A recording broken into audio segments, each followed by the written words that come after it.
유대인의 우화 중에 이런 이야기가 있습니다. 하나님이 천지를 다 창조하시기 전에 먼저 천사를 창조하시고 천사들과 함께 이렇게 대화를 나눴습니다.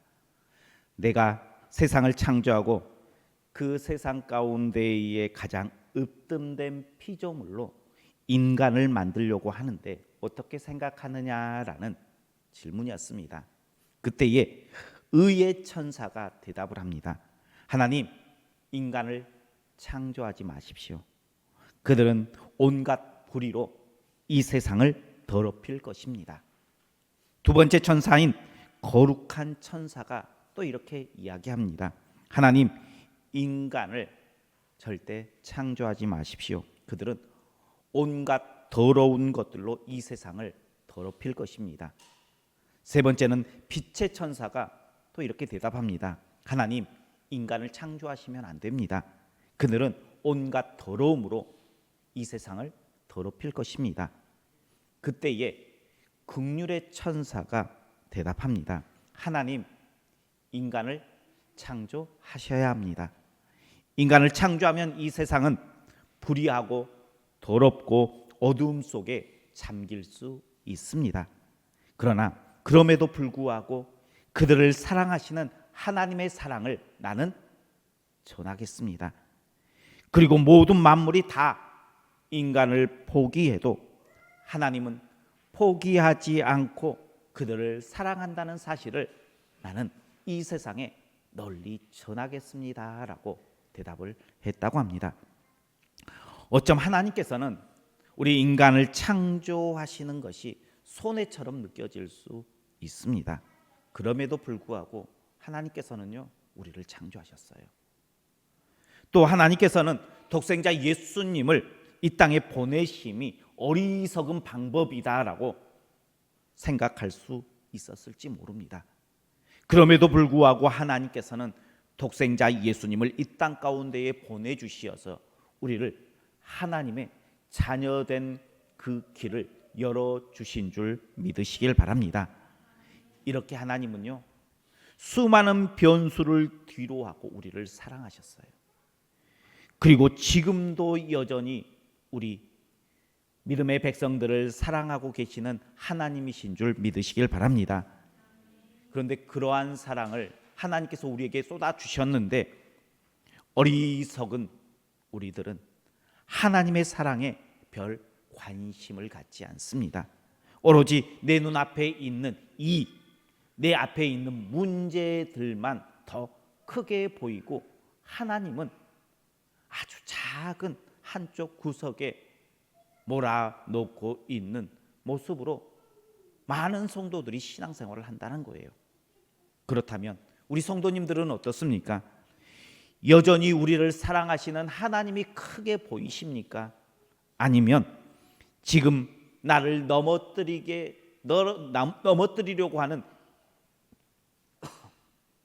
문제가 또 내 눈에 커 보이는 이익이 더 우리 눈앞에 커 보입니까? 무엇이 더 커 보입니까? 우리 옆에 분들과 함께 인사하겠습니다. 하나님은 여전히 당신을 사랑하십니다. 하나님은 여전히 우리를 사랑하세요. 여전히 우리를 향해 눈 맞추고 계시는 줄 믿으시길 바랍니다. 우리가 세상을 살다 보면 참 불공평하다라는 생각이 들 때가 있어요. 바로 악하고 나쁜 사람들이 잘 되고 성공하는 것을 보면요, 참 억울하다, 불공평하다라는 생각이 듭니다. 때로는 그것 때문에 시험 드는 사람도 있습니다. 악인의 형통을 보고 신앙이 약한 사람만 시험 당한 것이 아니라 강한 사람도 시험 당한다는 거예요. 오늘 본문은 시편 73편 아삽의 시입니다. 아삽도 믿음의 사람입니다. 그리고 우리가 알고 있는 하박국 선지자도 믿음의 사람입니다. 그런데 그들은요, 악인의 형통의 모습을 보고 시험 들었어요. 너무나 힘들어했습니다.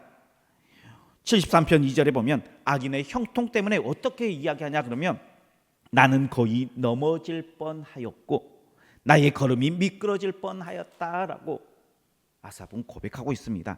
악인이 잘 되는 모습 때문에 믿음을 완전히 잃지는 않았지만 그래도 내가 넘어질 뻔했다라는 거예요. 실족했다 할 뻔했다라고 이야기합니다. 어쩜 이게 보통 신앙생활을 하고 있는 우리의 모습이 아닐까요? 세상의 악한 모습을 가지고 행하는 이들이 성공하는 모습을 보고 왜 저들은 저렇게 잘 되는데 나는 이 모습인가 하면서 불평하고 시험 드는 것이 우리의 현실의 모습인 것 같습니다. 그런데 다윗은 시편 37편 1절에 이렇게 말씀하십니다. 악을 행하는 자들 때문에 불평하지 말며 불의를 행하는 자들 때문에 시기하지 말지어다. 악인이 잘 되는 것, 못 되는 것 굳이 신경 쓸 필요 없다라고 신경 쓰지 말라는 것입니다. 악인이 잘 되면 내가 손해를 봅니까? 악인이 벌을 받으면 내게 무슨 이익이 남습니까? 악한 사람이요 악을 저질러도 어떻게 보면 내게 큰 피해가 없어요. 그런데 왜 악인의 형통 때문에 악인의 성공 때문에 속상해하고 슬퍼하십니까? 물론 세상과 담을 쌓고 악인이 잘 되고 못 되고 하는 것들에 대해서 전혀 신경 쓰지 말라라는 것이 아니에요. 그 걱정 때문에 시험 들지 말라는 거예요. 그것 때문에 우리의 신앙을 잃어버리지 말라는 거예요. 내가 해야 할 것들을 하지 못하는 그 안타까운 일들이 생겨서는 안 된다라는 거예요.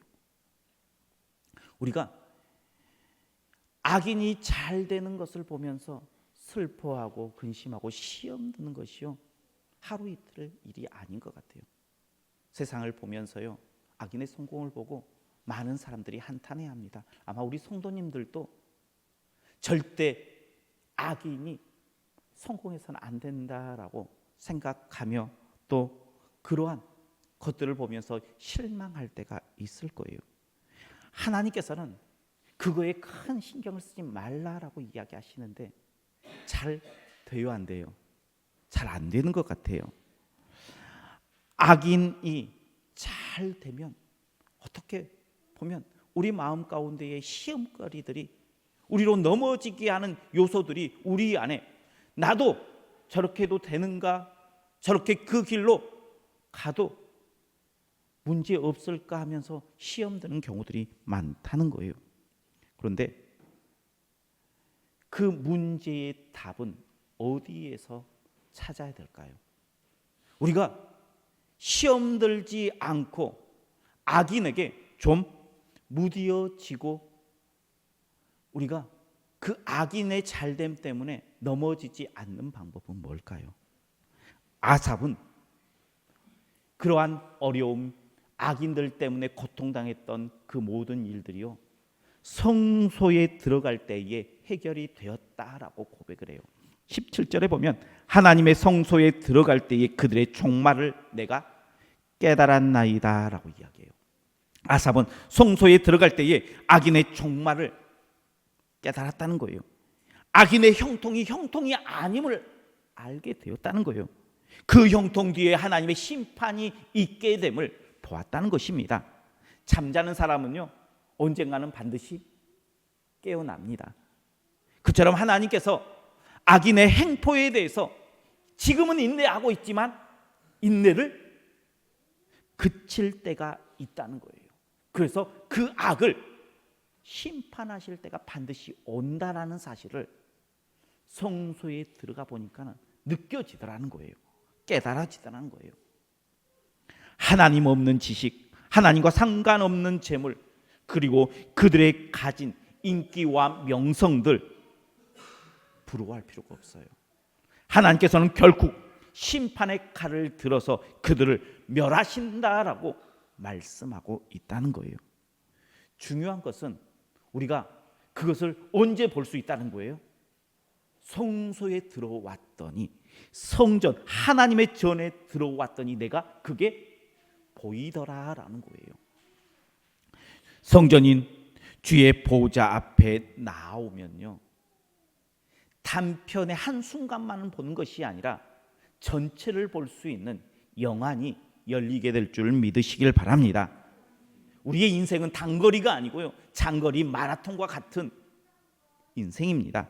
그러기에 삶의 단편을 보는 것이 아니라 긴 전체를 볼 수 있어야 되는데, 그 전체를 볼 수 있는 것은 성전에 나와 하나님께 예배하고 하나님 앞에 기도하고 하나님을 만났더니 내가 지금 내 눈앞에 보였던 그 문제가 보이는 것이 아니라 하나님이 보입니다.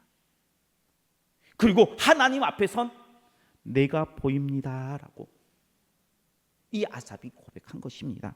그러니 이해되지 않아도, 때로는 지치고 힘들어도 주님 전을 찾는 것을 기뻐하는 우리 성도님들 되시길 주님의 이름으로 축복합니다.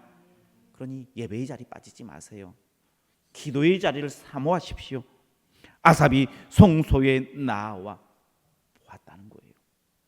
하나님을 보고요, 하나님 앞에선 나를 보았어요. 그런데 나를 보니까 어떤 모습인가? 22절에 보니까 내가 이같이 우매 무지함으로 주 앞에 짐승이오나라는 고백을 합니다.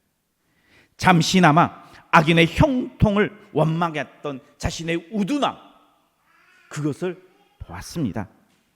하나님의 마음을 전혀 알지 못하고 원망했던 그러한 무지함을 보았습니다. 하나님이 우리를 향한 마음은 어떤 마음일까요? 예레미야가 3장 33절에 이렇게 말씀하십니다. 주께서 인생으로 고생하게 하시며 근심하게 하심은 본심이 아니시로다라고 이야기하고 있어요. 하나님이 우리를 창조하셨는데 우리 인간이요, 고생하고 근심하는 것이 하나님께서 원하는 것이 아니다라고 이야기해요. 그리고 예레미야 29장 11절에는 또 이렇게 이야기하십니다. 여호와의 말씀이니라 너희를 향한 나의 생각은 내가 아나니 평안이요 재앙이 아니니라. 너희에게 미래와 희망을 주는 것이니라. 눈을 들어 우매한 나를 보니까 나 때문에 마음을 졸이고 있는 하나님의 마음이 보이더라는 거예요. 하나님의 마음은 재앙이 아니라 평안, 지금 눈앞에 있는 당장이 아니라 미래의 희망을 우리에게 주시기를 원하시는 하나님의 마음. 하나님을 깨닫지 못하여 원망하고 불평하고 우매했던 우리에게 하나님은 계획하고 계셔요. 평안을 계획하시고요, 우리의 미래의 희망을 계획하시고 그 길을 걷기를 원하시는 하나님이신 줄 믿으시길 바랍니다. 그 은혜를 누리는 우리 성도님들 되시길 주님의 이름으로 축복합니다. 그렇다면 그 평안과 미래를 하나님께서는 어떻게 주실까요? 먼저는 나를 버리지 않고 항상 함께하여 주신다라고 말씀하십니다. 우리 23절 말씀 같이 보겠습니다. 23절입니다. 내가 항상 주와 함께하니 주께서 내 오른손을 붙드셨나이다. 아멘. 하나님을 알지 못하고 하나님을 원망하고 불평하고 그래서 실족하고 넘어질 뻔하였던 우리, 그럼에도 불구하고 하나님은 우리를 붙들어 주시는 하나님이신 줄 믿으시길 바랍니다. 사실 우리가 불평하면, 원망하면, 우리를 책망하고 우리를 포기해도 우리가 할 말이 있어요, 없어요? 할 말이 없어요. 그러나 하나님께서는요, 책망 대신 함께하여 주시고 언제나 우리의 오른손을 붙들어 주시는 은혜의 하나님이신 줄 믿으시길 바랍니다. 왜 우리가 악인의 형통할 때의 모습을 보고 투덜거리고 원망해도 믿음을 잃지 않았을까요? 그것은요, 하나님께서 우리와 함께 하시며 하나님께서 우리의 오른손을 붙들고 계시고 있기 때문인 줄 믿으시길 바랍니다. 그러니 주의 은혜가 주의 성전에 있음을 고백하고 주의 전을 사모하십시오. 주의 전에 나와서 예배하고 기도하십시오. 하나님께서는 그 예배의 자리에서 우리와 함께 해주시고 우리의 손을 붙들어 주시어서 참된 평안과 미래의 희망의 삶을 살 수 있도록 우리를 붙들어 주시는 하나님이신 줄 믿으시길 바랍니다. 두 번째, 은혜는 주의 교훈으로 인도해 주시는 그 하나님의 은혜입니다. 그래서 우리에게 평안과 미래를 주시기를 원하십니다. 우리 24절 말씀 한번 같이 보겠습니다. 24절입니다. 주의 교훈으로 나를 인도하시고 후에는 영광으로. 아멘. 지금까지의 삶을 돌아보면 우리가 하나님 앞에서 우둔했고 불평불만을 쏟아내었던 우리지만 그럼에도 불구하고 하나님께서 우리와 함께 해주시고 우리를 붙들어 주셨다라고 했습니다. 그런데 거기에서 끝나지 않아요. 하나님께서는 주의 교훈으로 우리를 인도해 주신다라고 말씀하십니다. 인도자가 있는 인생과 나의 인도자가 없는 인생은 같을까요? 다를까요? 다를 것입니다. 훌륭한 과외 선생님이 있어 나의 부족한 부분들을 채워준다면 성적이 오를 것입니다. 그런 학생과 그렇지 않는 학생과 차이가 있어요, 없어요? 있을 거예요. 인생의 멘토가 있어서 우리 인생을 지도해 주는 사람, 그래서 우리가 잘못된 길로 가거나 잘못된 판단을 하면 돌이킬 수 있는 것들을 지도해 주는 누군가가 있는 사람과 그렇지 않는 사람과 그 인생이 같을까요? 다를까요? 다른 거예요. 그런데 하나님께서요, 우리 인생의 과외 선생님이 되어주시고 우리 인생의 멘토가 되어주시어서 우리의 길을 인도해 주신다는 거예요. 주의 교훈으로 우리를 인도해 주시는데 주의 교훈이 바로 하나님께서 우리에게 주신 말씀인 줄 믿으시길 바랍니다. 하나님께서 말씀으로 우리에게 과외 선생님이 되어주셔요. 우리에게 인생의 멘토가 되어주세요. 디모데후서 3장 16절의 말씀입니다. 모든 성경은 하나님의 감동으로 된 것으로 교훈과 책망과 바르게 함과 의에 교육하기에 유익하니. 아멘. 주의 말씀으로 하나님께서는 우리 인생 가운데에 요즘 나오는 내비게이션이 되어서 인도해 주신다라는 거예요. 잘못 길을 가면 내비게이션이 어떻게 해요? 띵동띵동 하면서 길을 잘못 들었습니다. 다시 검색해서 또 길을 인도해 주세요. 하나님께서요, 말씀으로 우리에게요, 우리의 길을 인도해 주시는데 잘못된 길로 가면 띵동띵동 하면서 이 길이 아니야, 돌이켜야 돼. 이 길이 아니야, 다시 검색하고 다시 가야 돼 하면서 말씀으로 우리에게 그 길을 밝혀주시고 인도해 주시는 하나님이신 줄 믿으시길 바랍니다. 그 하나님의 은혜가 누구에게 있느냐? 바로 주님 전에 나와 예배하는 우리 성도님들에게 하나님께서 주시는 은혜인 줄 믿으시길 바랍니다. 하나님께서는 이렇게 말씀을 통해서 주의 교훈으로 우리의 인생을 인도하심으로 우리에게 평안을 주시고 우리의 미래에 희망을 주시는 하나님이신 줄 믿으시길 바랍니다. 세 번째, 하나님은 영광으로 영접해 주시는 은혜를 우리에게 주시기를 원하십니다. 우리 24절 다시 한번 보겠습니다. 24절입니다. 주의 교훈으로 나를 인도하시고 후에는 영광으로 나를 영접하시리니. 아멘.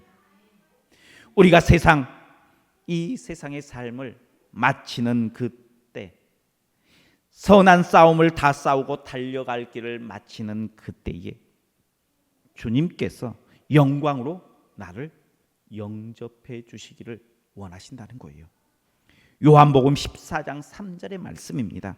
가서 너희를 위하여 거처를 예비하면 내가 다시 와서 너희를 내게로 영접하여 나 있는 곳에 너희도 있게 하리라. 아멘. 대통령이 어떤 나라를 가면요, 그 나라의 최고 고위층이 공항에 나와서 영접해요. 이 땅에 사는 날 동안 우리가 예수 그리스도를 우리의 마음 가운데에 영접하여 믿으면 우리가 이 세상에서 모든 삶을 마치고 하나님 앞에 나아갈 때에 우리의 영혼을 그때 누가 영접해 주세요? 주님께서, 예수님께서 영접해 주신다라고 말씀해 주세요. 이렇게 하나님께서는요, 지금 우리가 눈앞의 현상만을 가지고 판단하는 것이 아니라 하나님의 약속의 말씀을 붙잡고 살기를 원하세요.